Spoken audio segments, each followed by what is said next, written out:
کہ یہ جو بغدادی مسجد ہے یہ اس وقت یہ شہر کا اینڈ تھا، جنا کالونی میں منڈی لگتی تھی، آگے کوئی محلہ نہیں تھا، یہ خالی جگہ، کچھ بھی یہاں پہ بنا ہوا نہیں تھا۔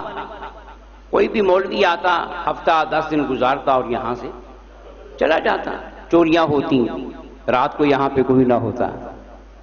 تو پھر یہاں پہ خان صاحب رہا کرتے تھے، افضل خان صاحب کے دادا جان، اور ساتھ میں ان کے اور ساتھی، یہ حضور محدث اعظم پاکستان کی بارگاہ میں گئے، عرض کی حضور بندہ یہاں پہ ٹھہرتا کوئی نہیں، تو مسجد بنے گی کیسے؟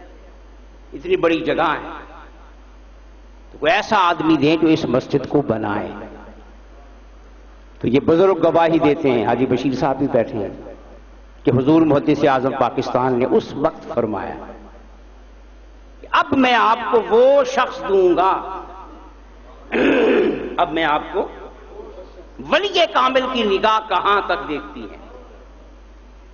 ولی کی زبان سے جملہ نکل گیا، کہاں کوئی آیا 10 دن رہا، 2 ہفتے رہا، اور فرمایا کہ اب میں آپ کو وہ شخص دوں گا کہ جس کی قبر بھی وہیں پہ بنے گی،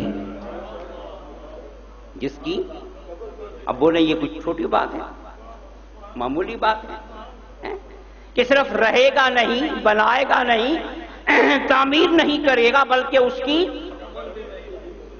قبر بھی وہیں پہ بنے گی۔ تو پھر بولیے بنی کہ نہیں بنی؟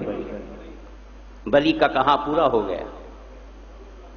جو بات منہ سے نکلی بولیے پوری ہو